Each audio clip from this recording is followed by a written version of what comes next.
Además de los principios que vimos antes, también se basan en los siguientes: seguir el modelo de la naturaleza, que fue el punto del cual partimos cuando empezamos a hablar de Polyface. ¿Qué significa eso? Imitar los patrones naturales a escala interna, asegurando límites morales y éticos a la inteligencia humana. Las vacas son herbívoros, dicen ellos, no son omnívoros. La naturaleza del vacuno es que sea herbívoro, que se alimente a base de pastos y forrajes, no a base de suplementos elaborados con materias primas de cualquier cosa. Es por eso que nunca se les alimenta allí en Polyface de vacas muertas, dicen ellos, es decir, de harinas de hueso, de sangre, etcétera, esas cosas que de hecho en Estados Unidos tuvieron aquel boom de la fiebre de vacas locas. Y pues ellos incluso dicen que el Departamento de Agricultura de Estados Unidos es lo que promueve. En cambio ellos lo hacen de una manera diferente, van digamos que se oponen a esa postura de alimentar a los animales con cualquier cosa, cuando realmente su naturaleza es de herbívoro u omnívoro. Y también el principio de lombrices de tierra. Dicen ellos que están realmente en el negocio de mejorar la producción de lombrices, de estimular la biota o la vida misma del suelo, es la prioridad para ellos. La salud del suelo crea comida saludable. Cuando uno tiene una gran cantidad de lombrices en su suelo y además de eso evidencias de que es un suelo bastante vivo, con buena biocenosis, pues eso está dando evidencia de que es un suelo saludable y que por lo tanto va a producir comida saludable.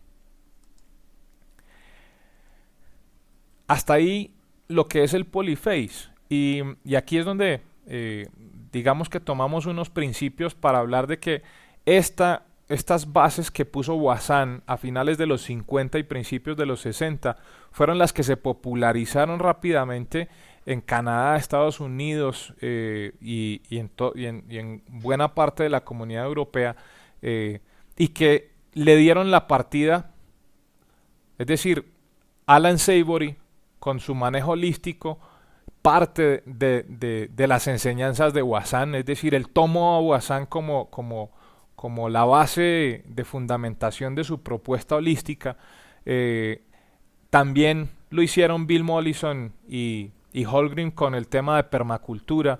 También desde luego lo aplicó Joel Salatin en su granja Polyface.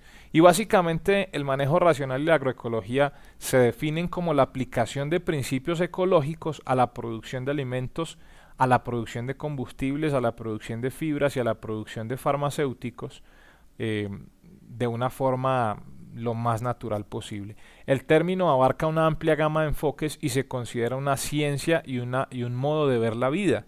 Es decir, la agroecología como tal es una ciencia, es el estudio de la producción agrícola respetando el entorno y haciéndola sostenible en el largo plazo. Es la ciencia que estudia una variedad de agroecosistemas. Y es un modo de ver la vida porque pues obviamente cambia el concepto de quien produce. Básicamente lo que hoy en día sabemos de agroecología y de manejo racional de las ganaderías viene de André Marcel Boissan en los años 50 a 60 y lo que retomó el profesor Piñeiro en esa misma época cuando Boissan estaba a punto de morir. El profesor Piñeiro en Brasil empezó a conocer y a aplicar toda su fundamentación en la producción ganadera y en los años 90 empezó a popularizarlo a través de sus libros también. Y pues la agroecoganadería, que es lo que nosotros hemos venido promoviendo más recientemente. La agroecología no está limitada a ningún método particular de agricultura, sea orgánica, convencional, intensiva o extensiva. Tampoco se define por prácticas de gestión o administración o gerencia como el uso de agentes biológicos para el control de plagas o el policultivo en lugar de monocultivo. Los agroecólogos no se oponen,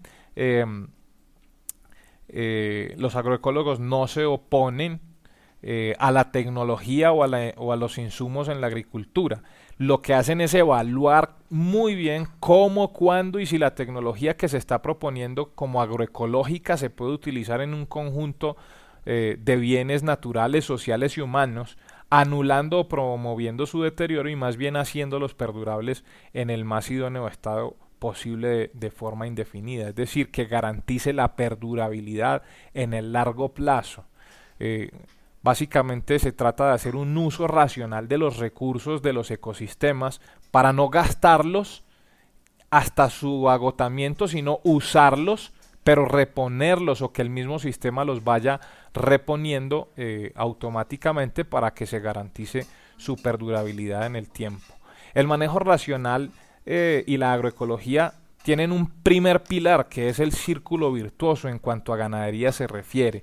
Este círculo virtuoso que lo presentó el profesor Piñeiro en el 2011 en el primer encuentro panamericano sobre manejo agroecológico de pasturas, el profesor Piñeiro hijo, ¿no? El hijo que también se llama Luis Carlos Piñeiro, eh, él proponía este círculo virtuoso y dice, si yo tengo más ganado, produzco más materia orgánica a través de las heces y las orinas. Si yo tengo más materia orgánica, tengo más fertilidad en el suelo. Si tengo más fertilidad en el suelo, voy a poder producir más forraje. Si produzco más forraje, voy a poder tener más ganado. Y si tengo más ganado, sigo produciendo más materia orgánica y esto es un círculo de nunca terminar. Y si ustedes se dan cuenta, en ningún momento implicó la utilización de insumos químicos o venenos o antibióticos o hormonas. Al contrario, si los usamos, hacemos que este círculo virtuoso se rompa, porque si tenemos un ganado contaminado, si tenemos un suelo contaminado, entonces la materia orgánica no va a convertirse en fertilidad. Ahí se rompe el círculo virtuoso. Por lo tanto, para que tengamos círculo virtuoso tenemos que tener producción orgánica. Pero básicamente esto también justifica que en la misma medida que se va dando esta cadena de acontecimientos, se genera la sostenibilidad en el largo plazo sin depender de los insumos. Pero no solamente se basa en el pilar del círculo virtuoso, existen otros pilares que lo complementan. Es el entendimiento de la integralidad de la fisiología vegetal, de cómo se comportan las plantas en su entorno, en su ecosistema particular, darle valor a las plantas nativas y no despreciarlas por el simple hecho de que no se parecen al pasto que queremos cultivar. Hay que valorar lo nativo y hay que promoverlo y hay que generar equilibrio entre lo nativo y lo introducido. En la agroecología nunca se impide, como lo explicaba ahora, que usted utilice semillas de algún pasto que usted quiera cultivar, siempre y cuando esas semillas de ese pasto se acondicionen al entorno, al ecosistema y que puedan convivir con las especies nativas en vez de competir con ellas. Convivencia, equilibrio, digamos que son las palabras claves. El otro pilar es la fotosíntesis. Entender que para producir pastos lo que se necesita es los elementos de la naturaleza, los minerales que hay en la atmósfera y en el suelo, los gases que incluso pueden volverse para efecto invernadero, esos gases pueden ser respirados por la planta y pueden ser convertidos a través de la fotosíntesis en más forraje. Por lo tanto, entender el proceso de la fotosíntesis, que es un fenómeno de la naturaleza, entender que los insumos los da la naturaleza misma y no tienen que venir de afuera, como es el sol, el agua, los minerales que se producen a través de los procesos fermentativos de la biota del suelo, etcétera. Todo eso es lo que justifica que haya producción forrajera. El pilar número 4 habla de los sistemas energéticamente abiertos, precisamente entendiendo de que aquí el principal flujo de energía viene de la energía solar. No hay que aportar la energía comprándola en goticas o en granito de fertilizante, etcétera. Nada, es abierto, quiere decir que permite que la energía recircule, se transforme, etcétera. El pilar número 5 se llama la trofobiosis. El concepto de trofobiosis dice que donde hay comida hay supervivencia. Por lo tanto, la trofobiosis puede ser usada para bien o usada para mal. Si nosotros, por ejemplo, pensamos en que si aportamos un fertilizante soluble, la planta en su savia va a mover más nutrientes solubles, eso va a atraer a los insectos chupadores de nutrientes solubles. Porque ustedes saben que los insectos chupadores, las plagas de los pastos y de los forrajes, que son chupadoras, lo que hacen es extraer la savia porque por ella circulan altas cantidades de nutrientes solubles. Entonces, mientras que eso exista, pues tenemos plagas. Por eso es que fertilizar con químicos atrae el chinche, atrae el mión, atrae todo eso, porque de eso viven esos insectos. Esa es la parte, digamos, que yo la puedo utilizar o para bien o para mal. O sea, funciona para mal en el entendido de que la trofobiosis explica cómo es que vienen las plagas, pero también la puedo utilizar para bien porque entiendo que si yo no hago aplicación de químicos para incrementar el flujo de nutrientes solubles, también voy a evitar que vengan plagas.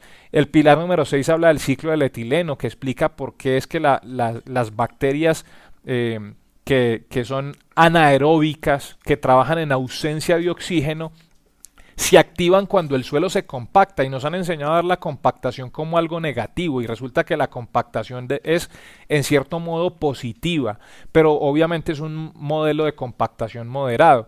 La compactación de un grupo de animales que pastorean un potrero por un día es mínima, porque digamos que el tiempo dedicado al pastoreo es muy poco y por lo tanto la compactación es menor. Por eso digamos que la idea, como lo planteaba Joel Salatin en su Polyface Farm y como lo plantea André Bazin en el Pastoreo Racional Bazin, la idea es mover el ganado todos los días. Mientras más cambio de potrero se haga, pues obviamente hay menos compactación, pero esa compactación además es positiva porque activa las bacterias anaeróbicas que producen el gas etileno, que tiene un gran impacto sobre todo en el desarrollo, en el crecimiento y desarrollo de los pastos y de los forrajes.